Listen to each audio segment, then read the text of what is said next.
Ladies and gentlemen, good morning and welcome to today's program. This is a very important program that takes place once every 4 years when we have a new parliament. The Speaker of the 8th Parliament has stayed 7 so far, and this will be his 8th. So obviously, he's very well versed in it. The majority leader has also seen 6, I think, so this is the 7th. And obviously, the minority leader has also seen quite a number of it. We will start as usual with a prayer. And the MP, the Honourable Member for Prayer, so will give us the opening prayer, which will be a Christian one. And at the appropriate time, we'll have a prayer that will be a Muslim one. The Honourable Member for Prayer to give us the opening prayer.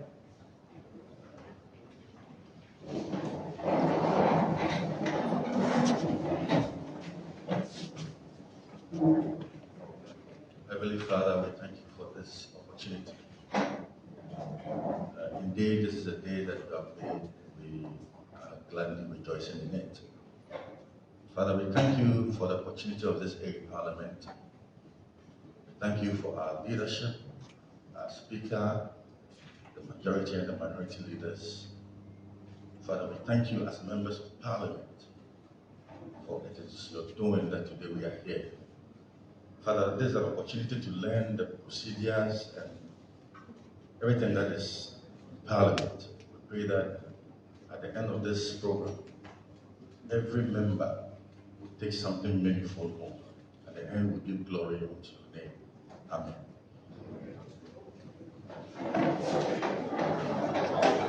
Thank you very much, the Honourable Member for the Price of Honourable Davis. The Clerk to Parliament is a lawyer by profession. He has enormous experience in parliamentary processes and procedures. In fact, I think his strength really is in the processes and practices of Parliament.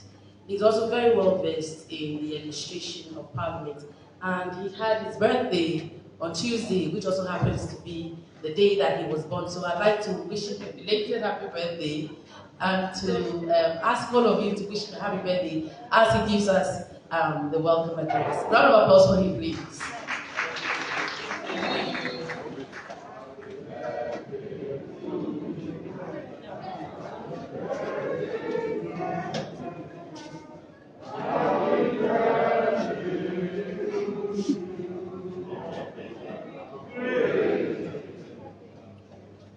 Thank you very much, Honourable Members, for the birthday wish.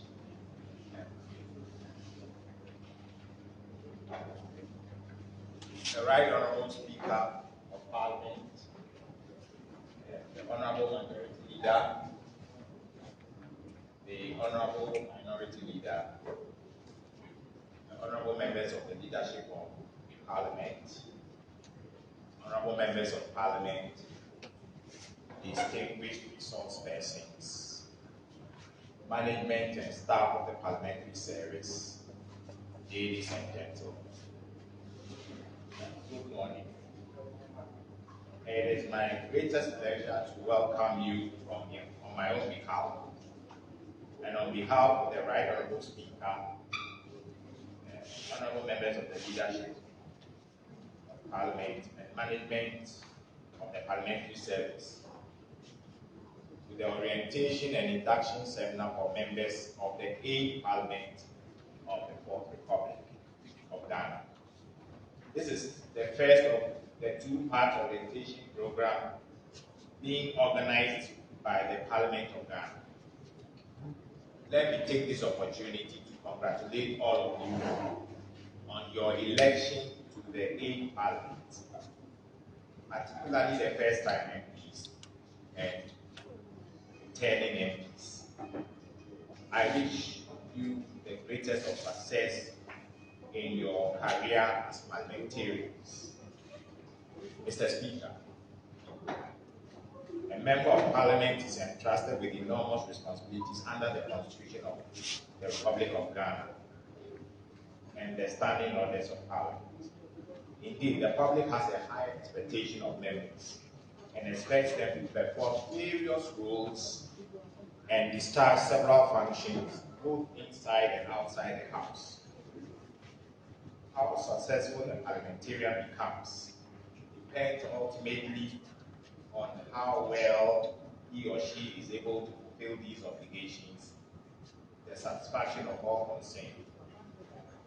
Equally important is how members are able to navigate the complex and ever-changing dynamics of the parliamentary environment. While acknowledging that honorable members have come from various backgrounds with varied fields of expertise, the parliamentary environment presents a new and unique culture, practices, and procedures that honorable members, particularly first-time members, need to learn and apply as a tool for effective and efficient discharge of their responsibilities. The mandate that you have received from your constituents imposes the obligation on you to rigorously use the processes and tools at your disposal to ventilate critical issues that confront them. It is against this background, Mr. Speaker, that Parliament, with the support of the Right Honourable Speaker and the leadership of Parliament, has over the years been organizing these orientation and induction programs for new MPs and to introduce members to the processes and practices of Parliament. And this is in recognition of the need to equip members with rudiments and tenets of rules, conventions, and practices of the House to enable them to function successfully. To this end, the topics that have been selected for this seminar were carefully selected to give members a heads up in their parliamentary career. Members will be taken through the roles, duties, and responsibilities of an MP, the institution of Parliament, the committee system, the rules and procedure and conduct of parliamentary business, privileges, immunities, conduct of members, legislative business, Parliament and civil society, among others. Parliament, we have assembled a team of experienced resource persons, including some former members of Parliament, to support the legislature in this endeavor. During the orientation program, honorable members will have the opportunity to listen to and exchange views with our distinguished resource persons on several subjects of interest related to the operations of Parliament. I am hopeful that the program will prove very beneficial to members. Mr. Speaker, this program is expected to run for 3 days, starting today and ending on the afternoon of Monday, 8 February 2021. Despite the short duration, it is expected that members will make the best out of the situation. I therefore kindly entreat honorable members to be present at the various presentations or connect on the other and fully participate in the program. In view of the short span of this seminar, the Parliamentary Service intends to develop continuous learning platforms for members under the auspices of the Parliamentary Training Institute. Members will be informed about these training programs when they are unveiled. Mr. Speaker, my office is always open for members to discuss any difficulties they may face as they adapt to the parliamentary environment, and together with your good self and the leadership of the House, we shall endeavor to resolve them. Members are also encouraged to call on the experience of other senior members for guidance and clarification on issues. I would also like to assure you that Parliamentary Service is here to support and assist you each step of the way to enable you succeed. Before I conclude, permit me to kindly remind honorable members about the dangers of COVID-19 and the need for each and everyone to wear the nose mask and observe other safety protocols. On this note, I wish you successful orientation and thank you for your audience.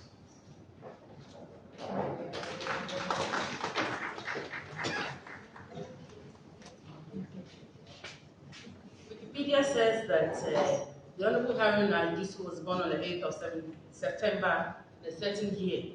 That is a Ghanaian lawyer and a politician. He is a member of the 8th Parliament of the Fourth Republic, representing Tamale South. He's also the current minority leader in the Parliament, and he is our leader, and he's here to give us some remarks.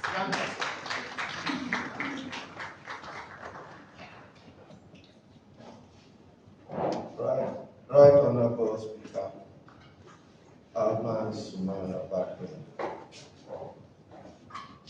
Majority Leader and Leader of Government Business, Honorable Osaiki Mensah,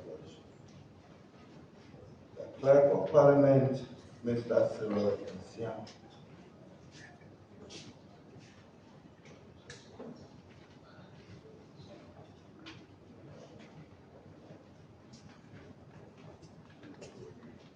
I'm fortifying myself for that office. I see Deputy Leader of the Minority, the Honorable Akaki, Whip of the Majority, the Honorable Ahmed. And to colleagues, I should just say colleague members of Parliament, particularly the new ones. I'm sure I join the Speaker, the Leader, and the Clerk in wishing you all every success and in congratulating you for the assumption of duty in the unique and important role of Member of Parliament. In many jurisdictions, elected representatives are highly respected, but in Ghana sometimes we miss it. When you are appointed minister, your respect even becomes even higher. We turn the walking stick in Ghana. We turn it upside down. To qualify to be minister, you must qualify to be member of Parliament. But because we ourselves have diluted the significance of our high office, we often not accorded the respect that we should. Colleague MPs, you've all been elected to the all-important 8th Parliament of Ghana, the first of its kind, unique in its nature, unique in its character, imposing some obligations and responsibilities on you.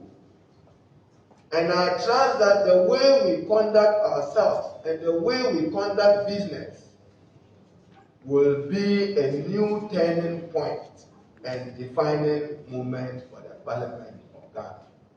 And therefore, I challenge you to join Right Honorable Speaker and the leadership in setting new paradigms. Paradigms that strengthens Parliament as a responsive institution, paradigms that strengthens transparency and accountability, and paradigms that assist, not obstruct, the executive and the president to improve the quality of life of the Ghanaian. So even as we disagree with the policy principles and objectives of the president or the executive, we cannot disagree with him on every effort aimed at improving the quality of life of the Ghanaian. So to that extent, we have unanimous thoughts, and therefore we should have unanimous action in supporting policy initiatives that are aimed at improving the quality of life of the Ghanaian. I will have an opportunity to speak, therefore, mine is to join in welcoming you. But as I said, my team, even before the other session, is what is unique about this Parliament. This is the first time in our country's history under the Fourth Republic that you have equal size of the two major political parties of 137, 137. And therefore the balance of power probably rests on an independent candidate. That is unique.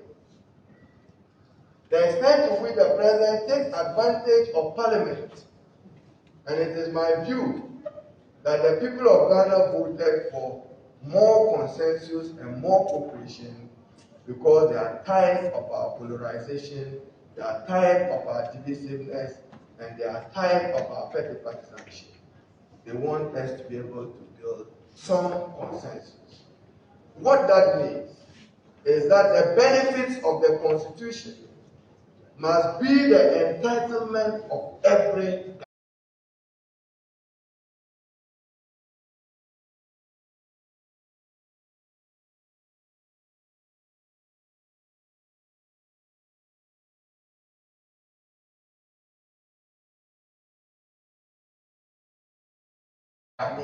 regardless of political color. We should share the opportunities and matters relating to prosperity together. Therefore, when I say it is unique, and I'm happy my colleague will be responding when he gets the opportunity, this is for welcome remarks. Myself and him have learned it from the two of them here in the Honorable Back. I promise them that I will endeavor to break their record using Kamalisa in terms of long service.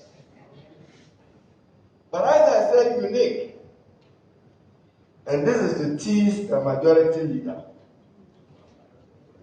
When you have a motion moved by a member of the minority, the Honorable Muhammad Yarda, on payment of school fees, and you have a majority very willing and ready to point to Article 108 of the Constitution to remind the minority that this motion is not emanating from the president or a minister of the president. What they forgot is that the motion is emanating from an elected member of parliament. And the emphasis again, Mr. Majority Leader, was that that motion should not affect the consolidated fund. Right law, legitimate, but it will affect the pockets of members of parliament. So between the consolidated fund and your pockets, which option are you opting for? Because all of you and many of you are paying the same school fees, subsidizing the same school fees from your pocket.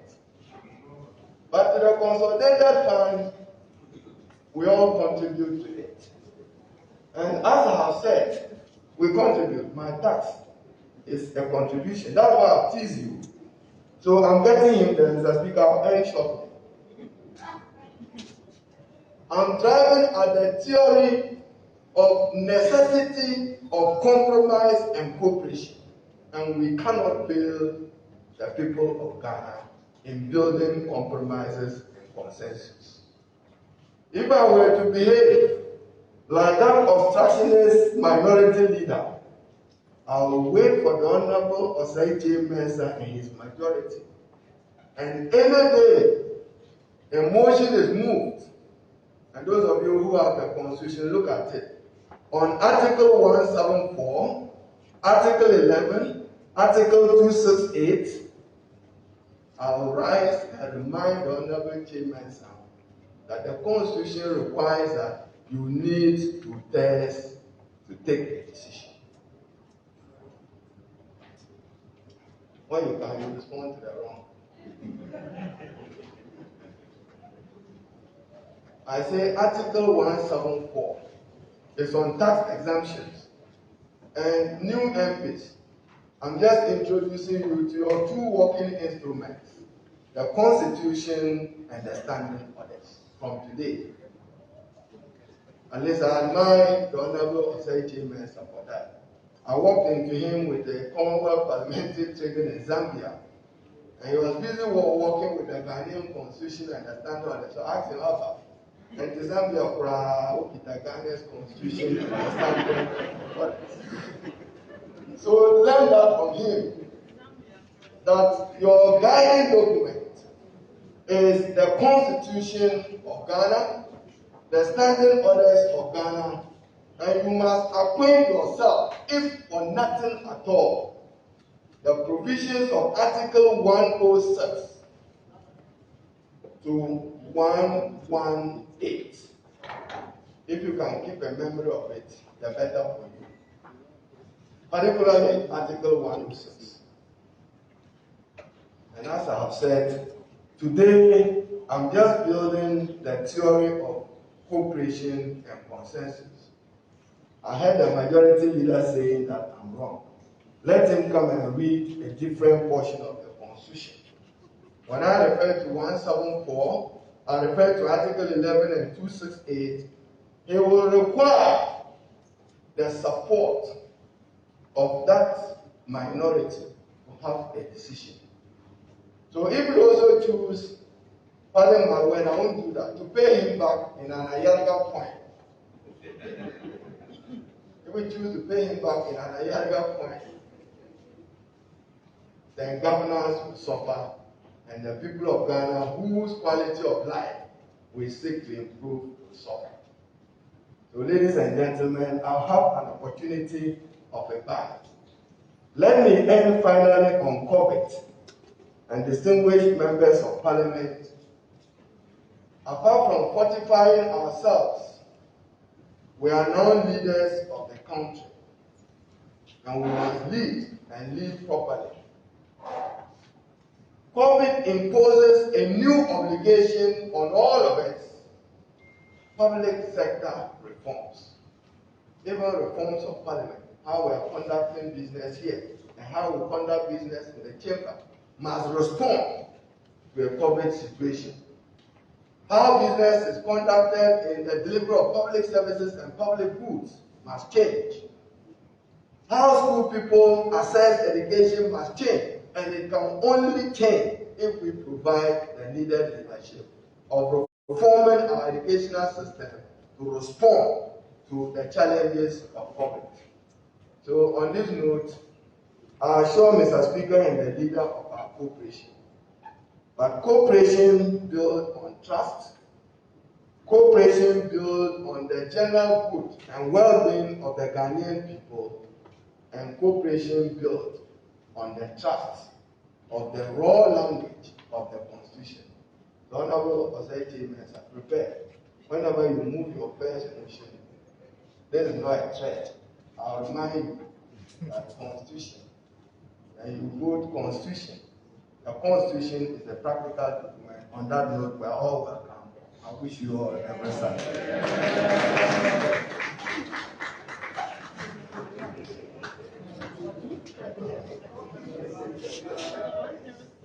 Thank you very much, the minority leader, the Honorable Haruna. It is now the turn of the Honorable Osei Mensaboso to begin his remarks. Round of applause for him.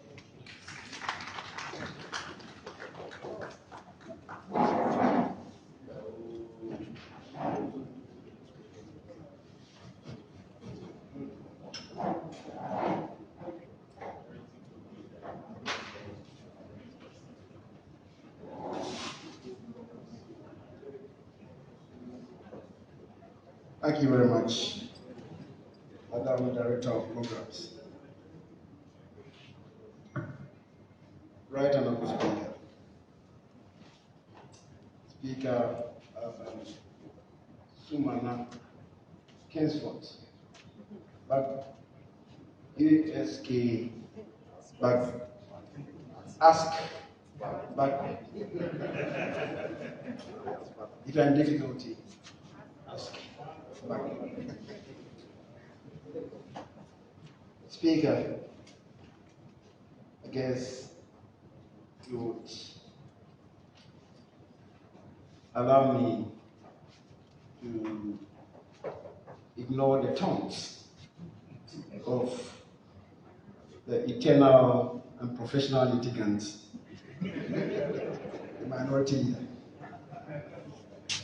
The Speaker, the honorable minority leader, members of the leadership of the House, distinguished colleagues, the clerk to Parliament, staff, and media friends.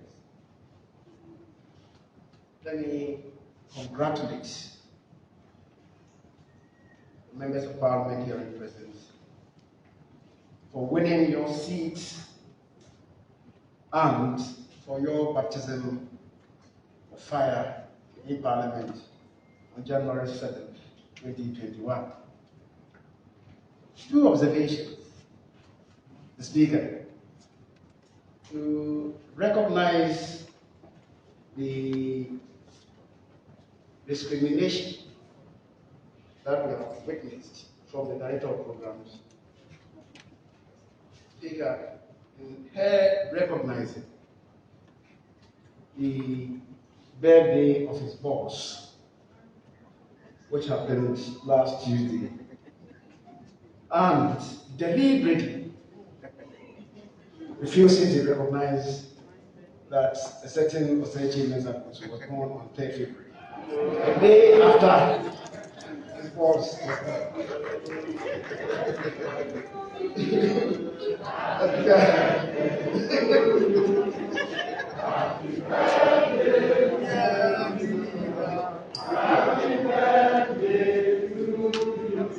the Speaker, this tune is contrived.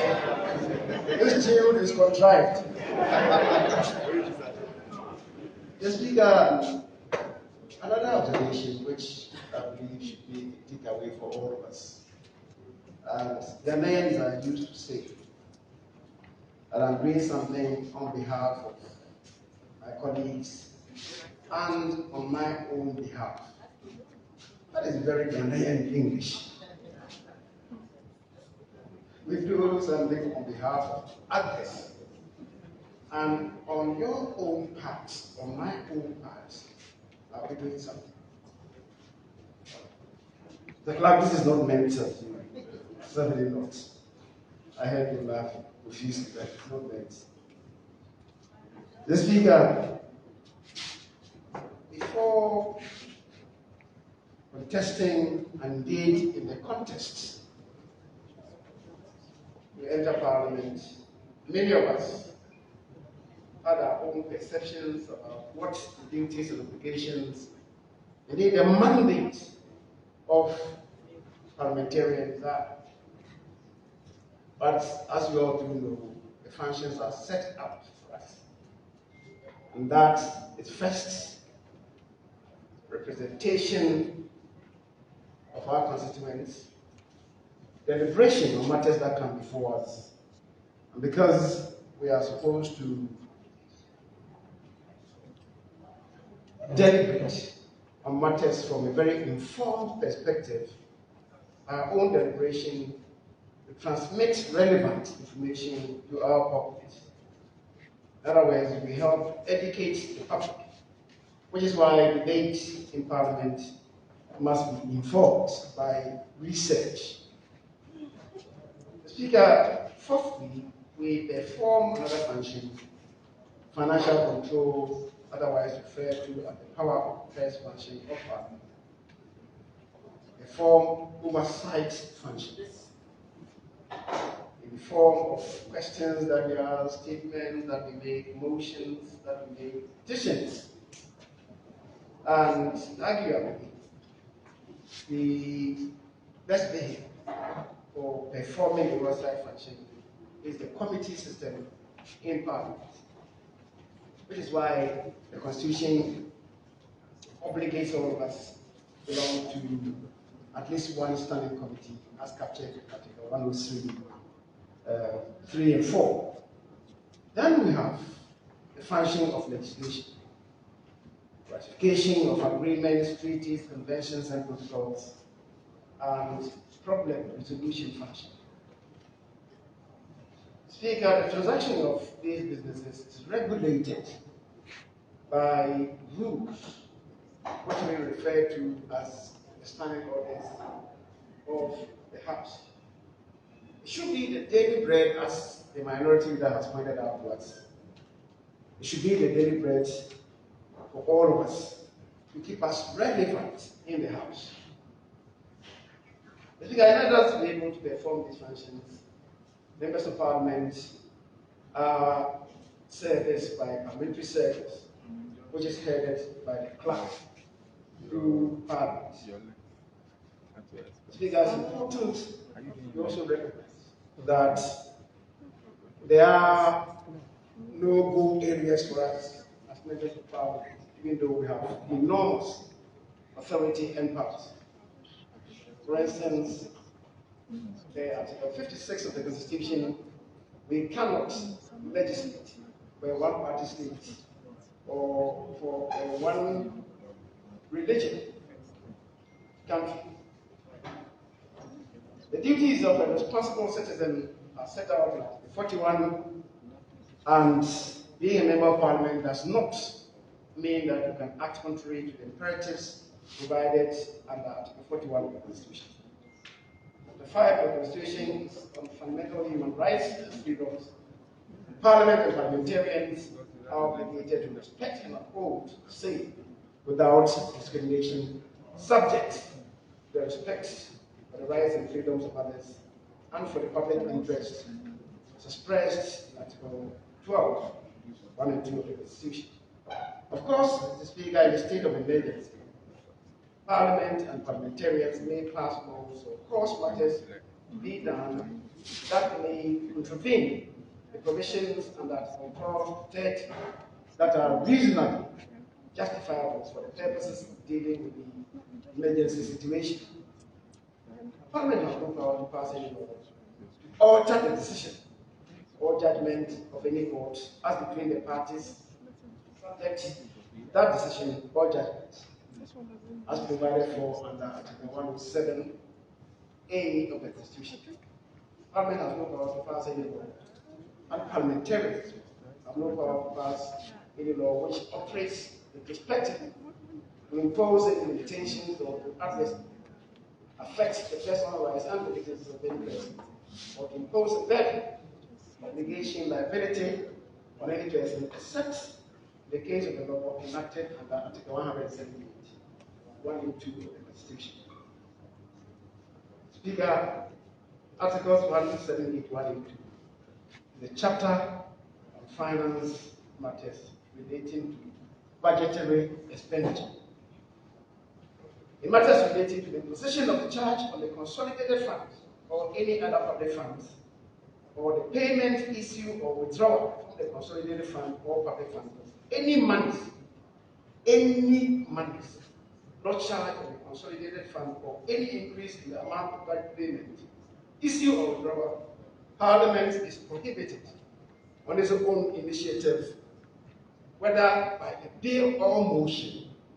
Minority leader, I guess you are hearing me. Whether by a bill or motion to do so, unless such a bill or motion is introduced by or on behalf of the President, as captured in Article 108, A and B. And I'm not too sure that the minority is enamored to, in this provision, provide a motion or a bill on behalf of the President. You may disagree with the constitutional provision, but that is the plain truth. The Speaker, apart from other relevant matters relating to lack of clarity, Article 108 is the principal reason why the speakers of old did not allow for even private members' motion. But we are moving away from that because there are areas, there are motions, there are bills that could be allowed. The Speaker, under Article 127, 1 of the Parliament and parliamentarians cannot pass any law that has the effect of interfering with, jeopardizing, or compromising the independence, effectiveness, and dignity of the courts. Independence of certain constitutional bodies, Media Commission, Auditor General, Electoral Commission, Public Service Commission, NCC, SHRAG, Speaker, as captured in Articles 172, 187, 146, 198, 225, 234, respectively, are no good areas for us. So 272 for chieftaincy, 163 on the bill shall not be introduced in Parliament without prior reference to the National House of Chiefs. Also, the Speaker,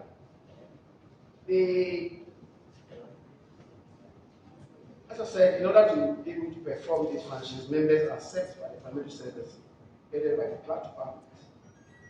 MPs now have secretariats. And the Speaker may remind all of us that when we first came in 1993, and we joined later in 1997, even through 2001, 2004, our car groups used to be our secretariats. Because there were no officers. We had no assistant to service us in our offices. Members of Parliament, in order to be able to do their work, are required to be provided with decent housing, in place of which rents may be given for them to be able to for themselves decent accommodation. They may also be serviced at the provision of official vehicles. Of course, because it's a full-time job, they are required to pay salaries, allowances, and facilities. And of course, gratuities, as provided for under Article 141, and salaries and emoluments captured under Article 71 to enable them to perform their functions. These support services are also to enhance their status of honor. That is why members of Parliament are referred to as honorable. These days, many people are complaining that the title is become so much diluted that some members of Parliament are craving being described as distinguished. We'll talk about that. The Speaker, of course, members of Parliament to sustain and conform to the demands of our office. The Constitution in Chapter 24 imposes certain obligations on us, and that is provided for in the Code of Conduct for public officers. Mr. Speaker, my colleague related to Article 1743 and 2682, and I told him that I disagree with him. I think there is some misunderstanding about the import of Article 1743, and I will express my disagreement with him on this. See, Article 1741 provides no taxation shall be imposed otherwise than by or under the authority of an act of Parliament. Then 2 says, where an act enacted in accordance with clause 1 of this article confers power on any person or authority to waive or vary a tax imposed by that act, the exercise of the power of waiver or variation in favor of any person or authority shall be subject to prior approval of Parliament by resolution. And that resolution is by simple majority.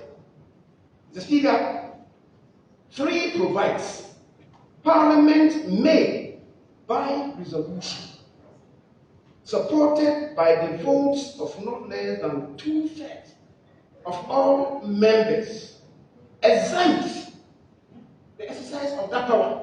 It's the exemption of the exercise of that power that requires 2/3. Please, get that clarity. So you are totally wrong on that judgment. Completely and totally wrong on that judgment. 268 uses the same construction. That's why I said I disagree with you. So if you want to exempt that power, then you require 2/3 of the House to exempt it. But variation is by resolution, which is by simple majority. I thank you very much for agreeing with him. He's a minority leader. That indeed is the Constitution. The Speaker, we are here among other things. You agree to disagree. That's what you have just done. And I believe I will win this on any day in any court of competent jurisdiction. We are here, among other things, to be run through these imperatives to properly orient us to achieve success in the enterprise imposed on us as parliamentarians. And I hope and trust that before we leave here, there will be lots of takeaways in order to purify us to better discharge our functions and responsibilities as members of Parliament. May God bless all of us, and may we all continue the friendship that we are about to construct, beginning today. God bless us all.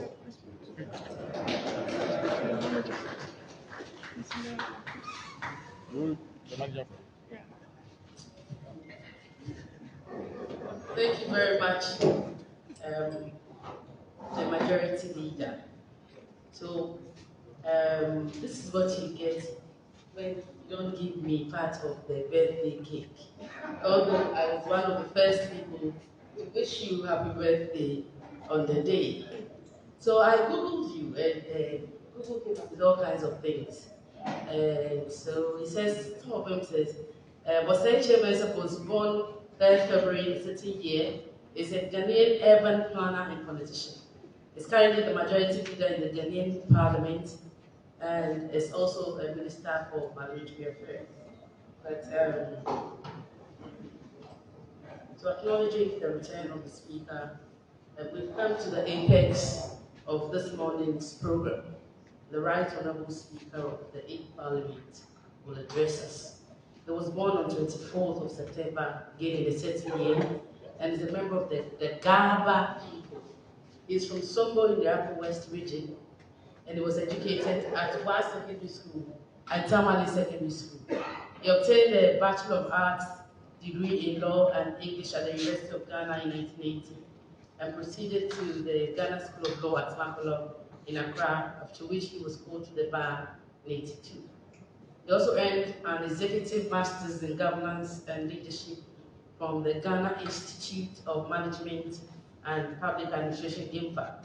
After law school, he worked in the private sector as an attorney, rising to become a partner in the Achim Chambers, a law firm of legal practitioners, consultants, and notaries alike. He was the Minister of Health in the Ghana government from January 2012 until February 2013. He served as a Member of Parliament for Nadoli West constituency in the Upper West region of Ghana in the 1st, 2nd, 3rd, 4th, 5th, 6th, and 7th Parliaments of the 4th Republic of Ghana. On the 7th of January 2021, the Right Honourable Alban Sumana Kingsford Bagby was elected Speaker of the 8th Parliament of the 4th Republic. Ladies and gentlemen, with a round of applause, let's welcome our Speaker as he gives us the keynote address.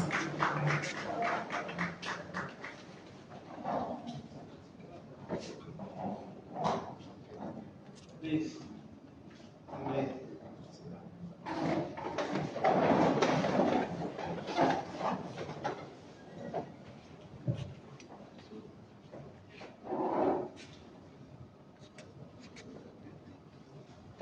The majority leader and the nominee for the Ministry of Parliamentary Affairs.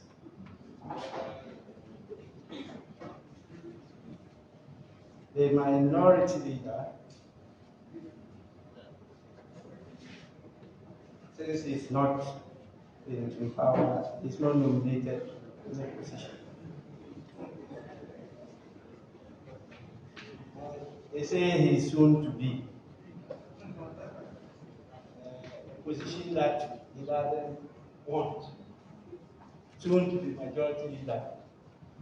doesn't want the position of majority leader. This is not to undermine him, so that some of you will start aspiring for that position. The other members of leadership, honorable colleagues, I hope you have some of the resource persons here apart from the members of parliament. A clerk to parliament, not of parliament, clerk to parliament, and the parliamentary service staff present, our hard-working parliamentary press corps, ladies and gentlemen.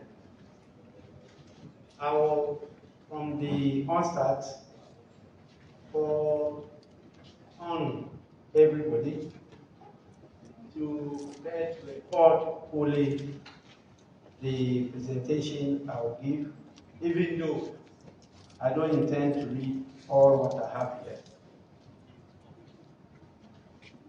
What I intend to do is to add my voice and retreat some of the issues that have already been dilated upon by my colleagues, the earlier speakers,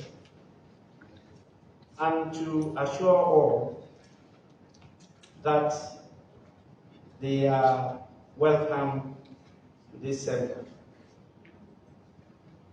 I also want to take this opportunity once more to congratulate all of you for your victory in the December 2020 elections. I know from experience that it was not an easy battle. That God made it possible for all of us to be here. I again take this opportunity to thank honorable members for electing me this high office of Speaker of Parliament. I am really grateful to each and every one of you for this historic feat. I was born on 24th September 1957. I don't fear telling people my age. I don't run away from it at all. And so I consider myself to be old, even though young.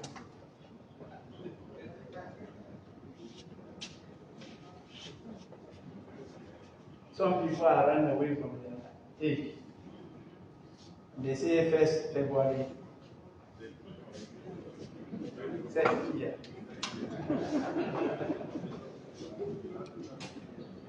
Honorable members, we are proud that stable parliamentary democracy has come to stay in Ghana. And the fourth Republican Parliament has proved the most enduring in Ghana's democratic history, having experienced 8 successful presidential and parliamentary elections, resulting in 3 smooth transfers of political power from one party to another. Ghana can therefore confidently claim to be a beacon of democracy in Africa. Having inherited such an enviable record, the 8th Parliament of the 4th Republic must endeavor to lead Ghanaians to consolidate, if not entrench, democratic culture in the country. Whilst the Parliament will continue the transformation agenda started by the previous Parliament, the 8th Parliament has no option than to lead our people to build and develop a bipartisan, inclusive, just, and free society in accordance with Article 34.1 of the Directive Principles of State Policy as enshrined in the Constitution of Ghana, 1992. Honorable members, let me reiterate the point I made during my maiden formal statement to the House.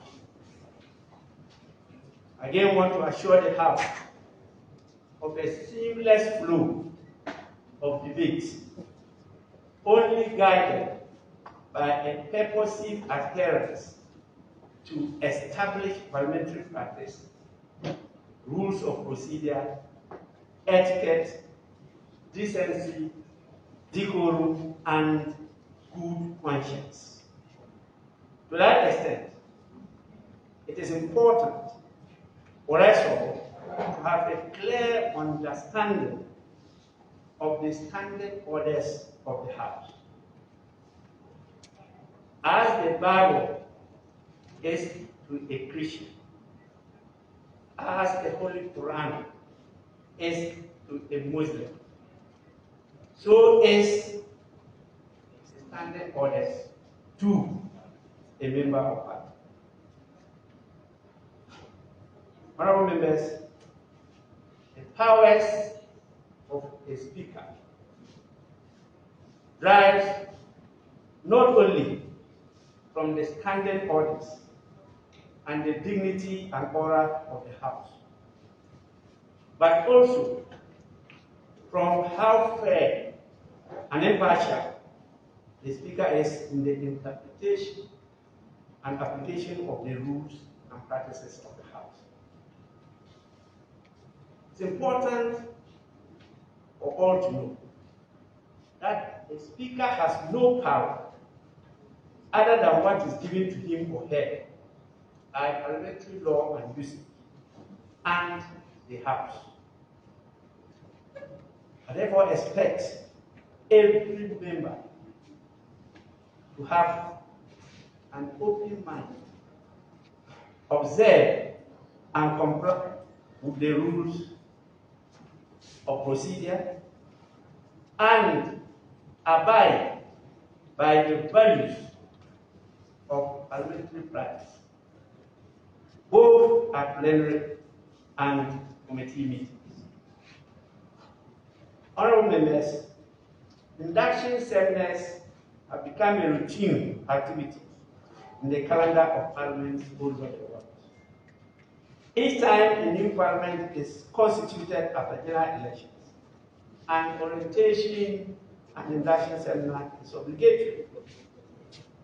This is particularly so in Ghana in view of the high attrition rates of members of parliament of around 45% recorded in recent years.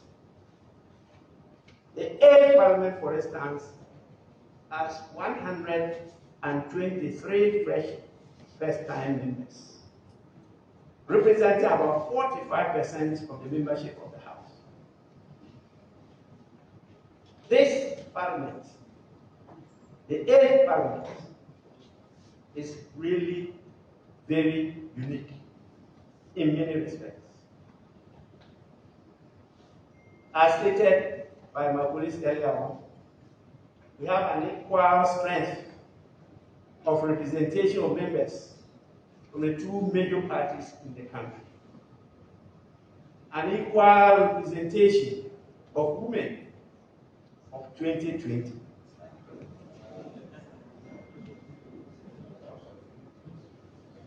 And the House is presided by a Speaker whose party is not in control of the executive arm of government.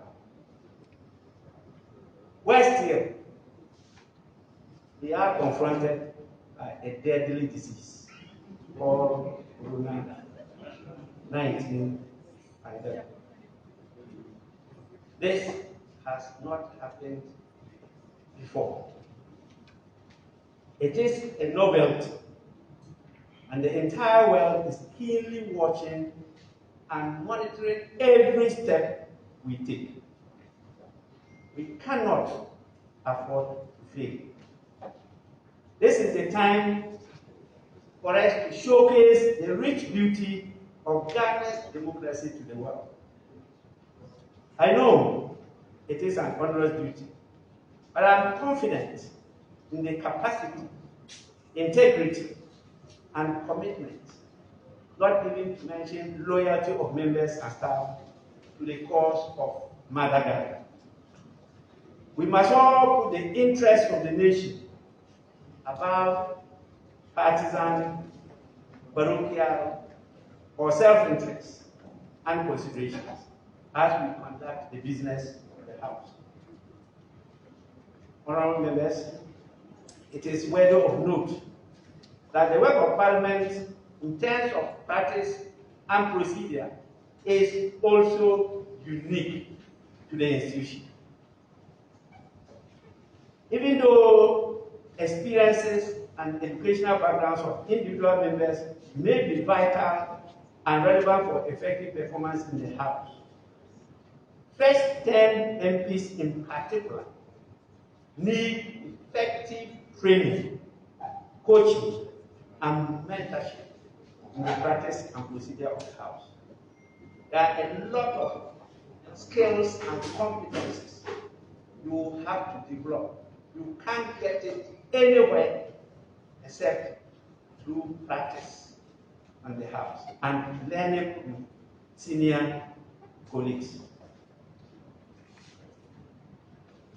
It is therefore logical to induct new members and orient them on the work of Parliament to enable them to understand the rudiments of what happens in the chamber and at committee meetings.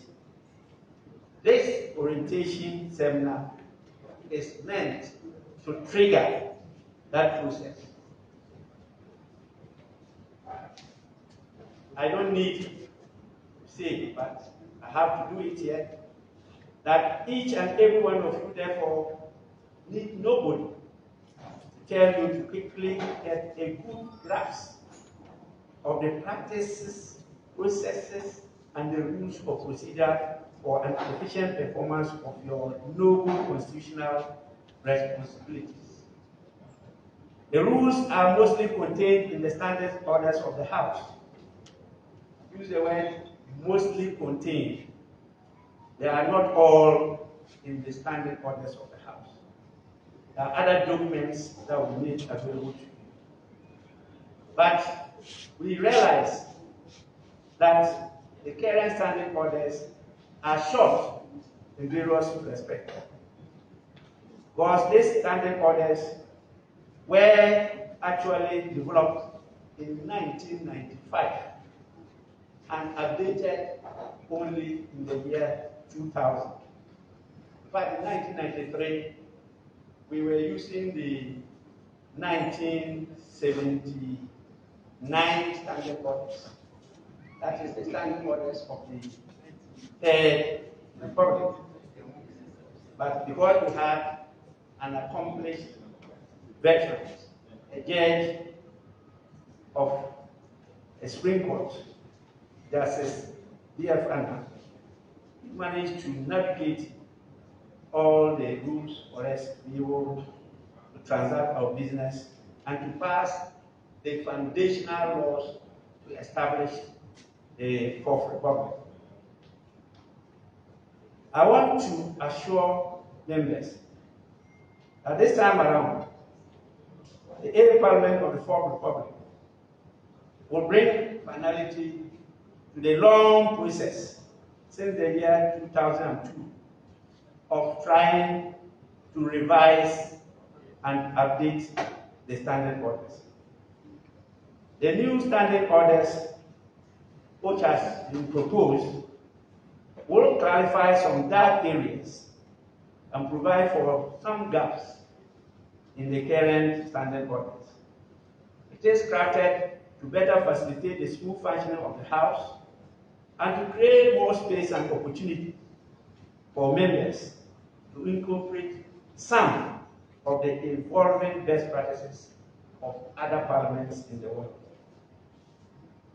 For continuing members of Parliament, the induction seminar is equally important for you, because as you all know, knowledge acquisition and mastery of any subject is a continuous process. And seminars such as these will always, in no small way, add something new to what you have already. Induction seminars also serve as an effective platform to integrate new members into the House.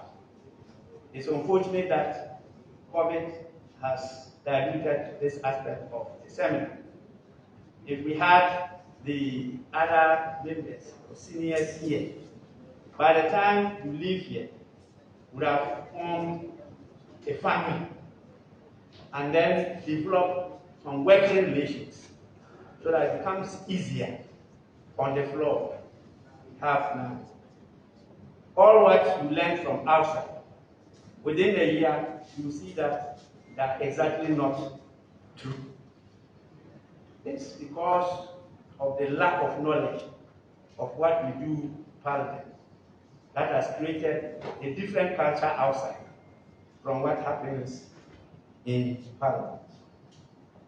So the induction seminar is also to integrate new members into the House.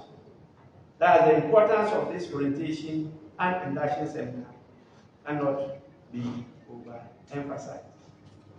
You've already been told about some of the things that we presented here, such as highlights on privileges and facilities and services that are usually put at the disposal of members by the parliamentary service and other supporting services in Parliament.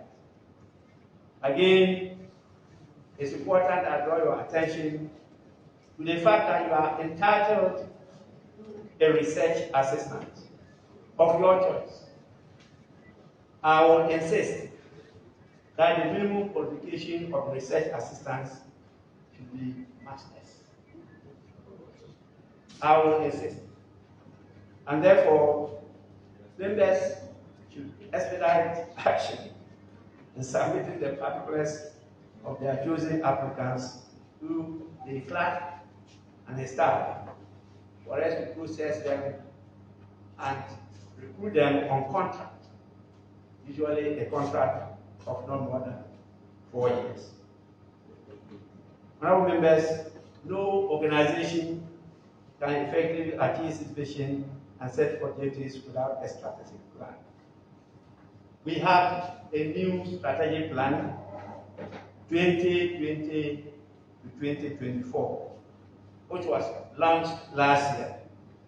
I have directed the clerk to make available copies of the strategic plan to all members of Parliament.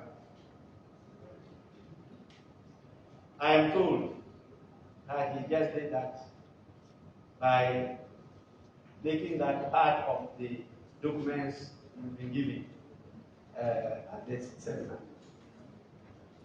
We have, as a result of that, also almost completed the establishment of a policy planning, budgeting, monitoring, and evaluation department.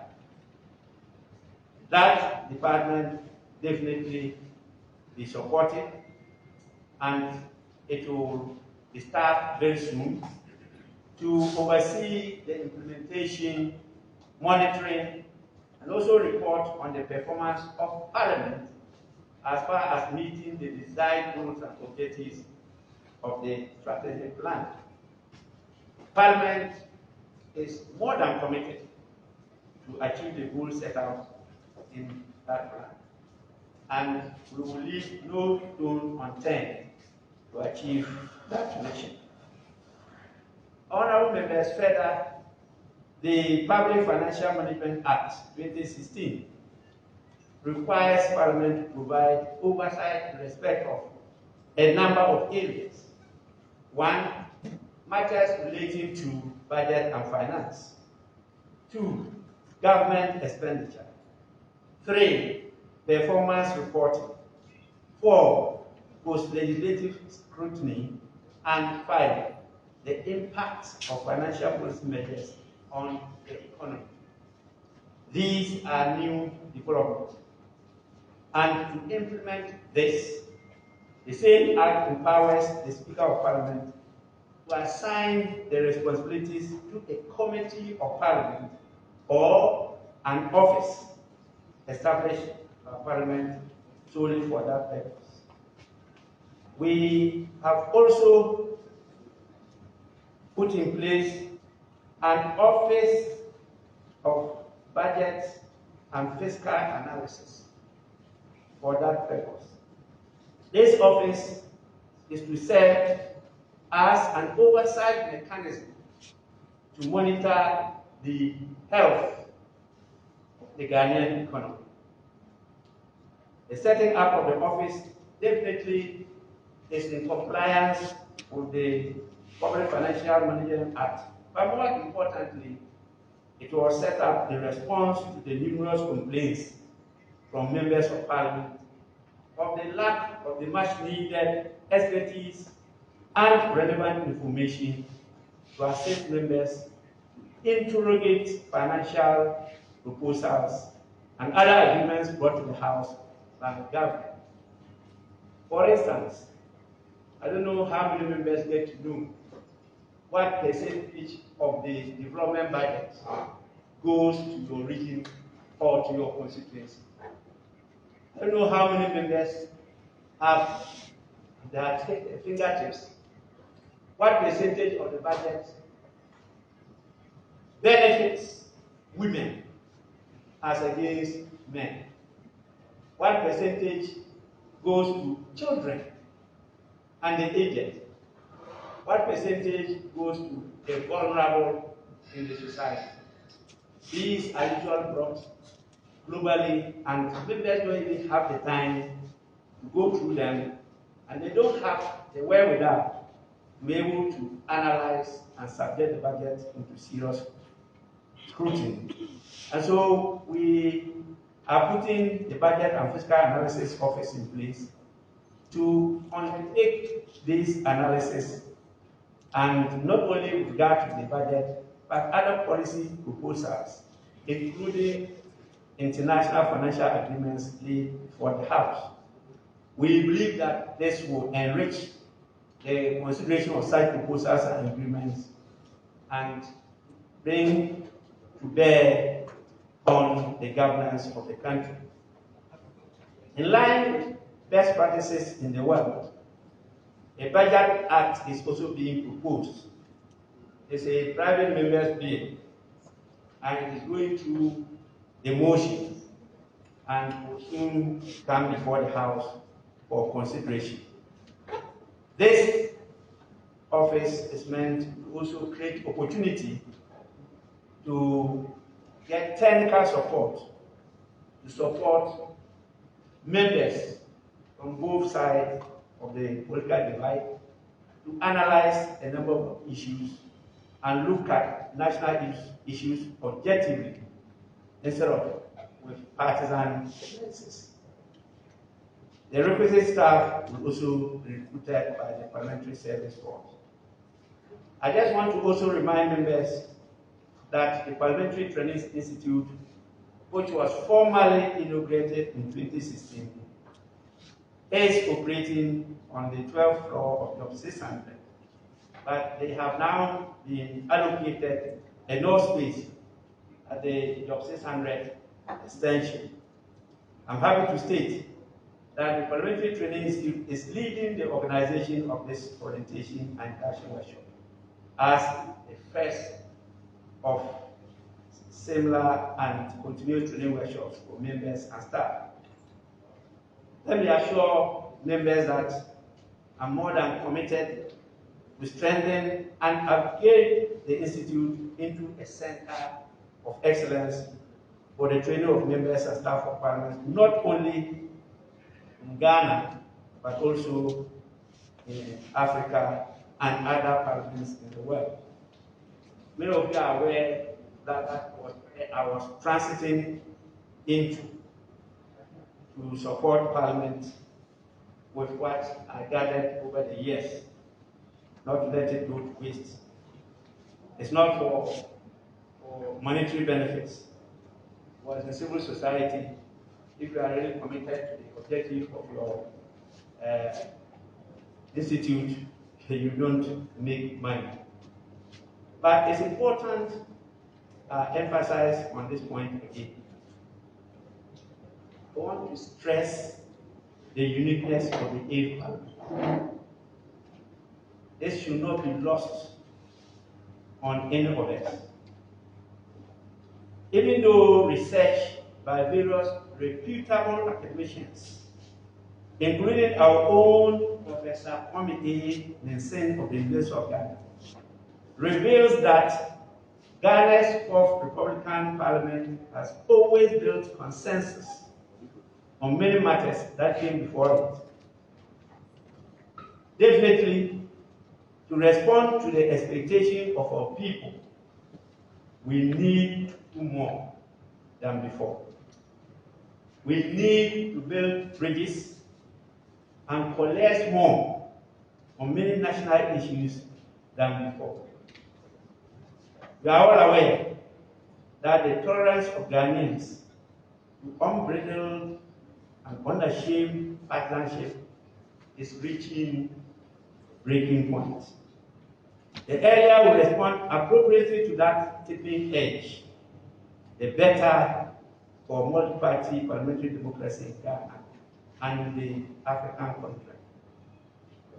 With Ghanaians, and of course, and of course all Africans are interested in is the democratic dividends and not partisanship. Once more, it is my honor to welcome you to this seminar. And on that note, now humbly declare the orientation and induction seminar for the first 10 members of the 8th Parliament of the 4th Republic duly open. Thank you so much.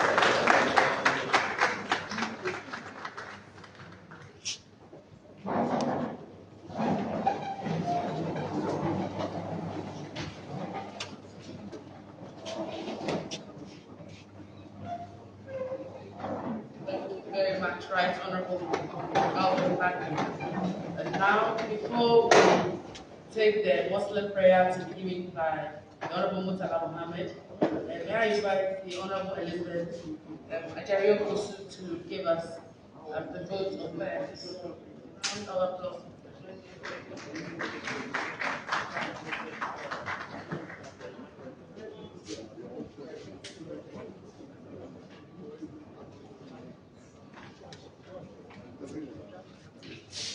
Thank you very much. Right, Honorable Speaker, Honorable Majority Leader, Honorable Minority Leader, Leadership of Parliament, clerk and your hard-working staff, colleague members of Parliament. It's indeed a great opportunity to be given the vote of thanks at this August occasion. I would say that this is the occasion the first 10 MPs have been waiting for. After we were sworn in, the next important occasion for us is this orientation that we are receiving today. We thank the Right Honourable Speaker for putting it together. We have learned a lot. At least we live here, knowing that our constitution and the standing order are our new friends. I don't intend summing up what has been said, but at least I'll be happy to listen to a debate on Article 174, 2 and 3 between the majority and the minority. To see whether 2 and 3 are following or they stand alone. We hope and look forward to a fruitful discussion on our roles as MP, on our code of conduct, and more importantly, the things that we need to be the MPs that we are voted for. We know to be elegant and responsible MPs, we need to learn. And so we are going to take this opportunity to know what is expected of us so that we'll be able to perform well on the floor of Parliament and wherever we find ourselves as MPs. We thank you, Right Honourable Speaker, and leadership. I thank my colleagues for also attending. And I know every round of applause to me will also thank you. Thank you very much.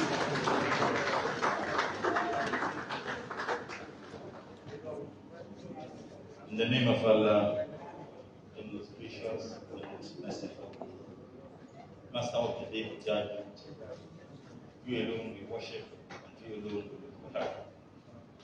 Guide us on the straight path, the part of those who favor you, not the part of those who are in your anger, nor those who have not mastered. Pray that we have amends our dedication today by the week.